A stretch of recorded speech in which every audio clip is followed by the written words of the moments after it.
Bonsoir les amis, nous sommes le 1er février 2021 et ça fait très longtemps que j'ai pas fait un petit podcast.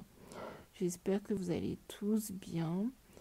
Moi ça peut aller. Ce soir je voulais vous parler de quelque chose d'un petit peu plus personnel et pas triste parce que il paraît que j'ai filé le bourdon à certaines personnes qui trouvaient que ça me mettait un peu le cafard de m'entendre parce que je donnais tellement des choses réalistes sur la vie d'une personne handicapée que des fois on préfère un petit peu fermer les yeux et se dire que tout va bien. Tout n'est pas rose tous les jours, on va pas se mentir. Mais malgré tout, il y a quand même de très bons moments. Et ce soir, justement, je voulais vous parler de ça, justement, d'un bon moment. Quand on est handicapé, qu'on est tout le temps dépendant des autres, quelquefois on se sent très inutile. Franchement, on se sent complètement inutile tellement on est dépendant. Et j'ai souvent ressenti ça dans ma vie. Et je me suis toujours battue avec ça d'ailleurs. Depuis toute jeune, beaucoup m'avaient dit, mais écoute, avec ton handicap, c'est pas évident de travailler, de trouver du travail et tout. Ouais, c'est vrai, j'ai galéré, je vais pas vous mentir, j'ai galéré. Et je suis même tombée sur des boulots, franchement, que j'aurais fait mieux de rester chez moi plutôt que d'aller bosser, quoi. Parce qu'on m'a mise dans un placard assez souvent. Euh, et non, c'était pas très plaisant et je me suis pas très sentie utile, quoi. Donc oui, effectivement, on a toujours ce besoin de se sentir utile, utile à la société malgré notre dépendance. Peut-être aussi par rapport à ce regard qu'on a que le handicapé il sert à rien et tout. En fait, on a constamment envie de prouver aux autres qu'on sert à quelque chose. Donc voilà, j'ai voulu travailler.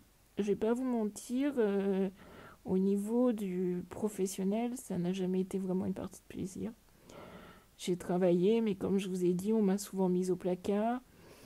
On a quand même reconnu mes compétences, hein, parce que j'ai bossé aussi. J'ai quand même un bac plus 2, j'ai fait la gestion des entreprises. Enfin voilà, j'ai un bon bagage. Mais entre mon bagage et les possibilités que j'avais de travailler, surtout qu'à l'époque, je n'avais pas droit à une assistante de vie professionnelle, c'était très très limité. Donc niveau boulot, j'ai jamais vraiment été comblée. J'aurais rêvé d'être psychologue, malheureusement, la faculté n'était pas accessible. J'ai donc abandonné ce projet. Enfin, pas complètement abandonné, puisque je me suis inscrite cette année en licence 1 de psychologie. Donc on va voir si je suis acceptée en distanciel pour réaliser mon rêve d'enfant, quoi. Et puis, vous comprendrez un peu plus tard pourquoi la psychologie. Et voilà.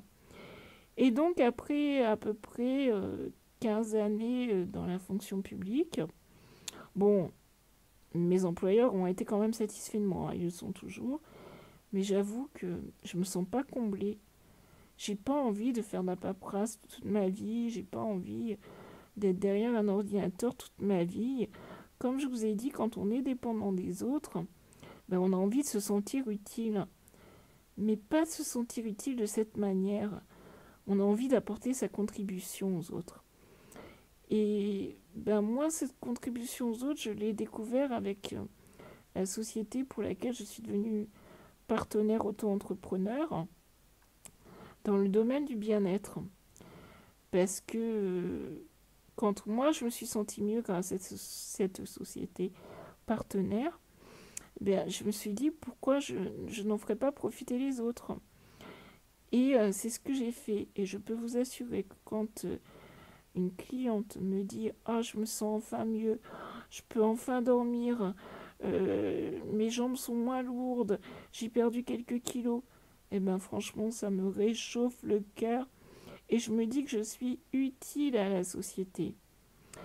Et voilà, vraiment, ça me comble de joie de savoir que je peux apporter quelque chose à la société via mes connaissances, via mon savoir-faire et via toutes les formations que, que je fais jour après jour. Et franchement, ça fait un bien énorme, énorme, énorme. Et pourquoi la psychologie? J'ai envie de continuer dans ce domaine.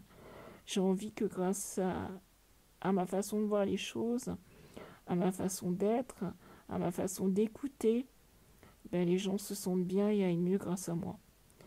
Alors voilà, c'est peut-être un peu narcissique, peut-être, peut-être pas. J'estime que non, étant donné que je fais du bien aux autres. Et je le fais avec le cœur, c'est tout ce qui compte. Si vous devez effectuer un métier, franchement, faites-le avec le cœur. Voilà, c'était ma petite note du jour. J'espère que ça vous a plu. C'était nettement plus joyeux. Et puis, bah, si vous souhaitez en savoir plus sur mon activité actuelle, avant de devenir psychologue, parce qu'il va me falloir encore quelques années avant ça, eh bien, je vous invite à me rejoindre sur ma page Facebook Jenny Univers. Voilà, je vous fais à tous de gros bisous. Passez une bonne soirée.